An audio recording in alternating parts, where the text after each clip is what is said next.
try with a waltz, I could try rock and roll, I could try with the blues, if a song would do.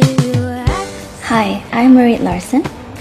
I'm excited to be releasing my first album here in Germany. It's called If a Song Could Get Me You, and is a compilation of the favorite songs of mine that I've written so far. If you like them, you can download the songs digitally here, or you can order a copy of your own. I hope you like it. If a Song Could Get Me You is the first single off this album. The song is about having let someone go and then desperately regretting it and trying to do everything in your might to get that person's attention back. Don't Save Me was my first single as a solo artist. I love rapping my lyrics that are often tragical and sad in very bright, colorful melodies, and I think that really adds to the song and the meaning of the song and the story behind the song. I also think that gives the listener a lot of layers and surprises that you can discover every time you hear the song. This Is Me, This Is You is the saddest song I've ever written, but it's also one of my favorites. I think it's a lyric about being frank, being honest, and realizing that a relationship is not working. I wrote the lyrics and the melody at the same time, which I think makes it a really strong statement. I think it leaves no doubt as to what it's about. Under the Surface was my title track of my first album. And it's about a really complicated kind of jealousy because you're in a really good, well-working relationship. And what you're fighting is a ghost from the past, poetically put. You are insecure about whether the person you're with is comparing you to his earlier infatuations or his earlier love life. And it's a battle that can't be won. I travel a lot, and when I don't have my instruments with me, I usually go into music stores and try their instruments and pretend that I'm going to buy something. And on one occasion, I tried a mandolin and I started writing this really cool riff. It went da da da da da da da da. And that developed into a verse, and before I knew it, I was writing a chorus, and I had to buy the mandolin. It was the most expensive vacation that I've ever been on. So the song Only a Fool is on this album as well. And it's the reason I play mandolin.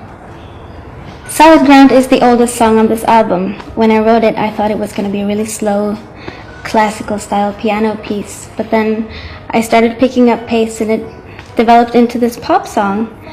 I think the line, "They will make you come undone at the seams," is the best line in the song, and I think it really sums up what the song is about.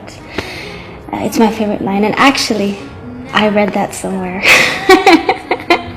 I stole that, but I don't remember where. I guess that's okay once in a while. 10 Steps is the brightest, most upbeat breakup song I've ever heard, and I wrote it, so I'm pretty proud of that. I wrote it together with a songwriter friend of mine. His name is Peter Sizzo, and we've worked together in the past as well. I think also here that the contrast between the lyrics and the melody really contributes to the story. My favorite line in the song is, "No dream under your eyelashes could ever prepare you for this." I think it's a good rhyme and I like the song. This Time Tomorrow is a song about insecurity, but it's also a song about understanding love. Because I've always thought that if you're not afraid to lose someone, you're not really in love. I also love to play this song live because it's really dynamic and powerful, but not sentimental. I like that. The lyrics of I've Heard Your Love Songs are actually pretty pompous. I'm saying, "I know that you've had bad luck, I know that you have a broken heart, but I can fix it. Come to me and I know how to mend it." And I would never dare to say anything like that in real life. That's why I put it in songs. It's very convenient. The Chase is about being in a relationship that's going back and forth and back and forth. About chasing a person that seems to be in it for the chasing itself. Very frustrating. The chorus of Is It Love came to me when I was walking down the street. And it's dead simple, but also I think it has a sort of Regina Spektor-like simpleness to it that makes it really powerful.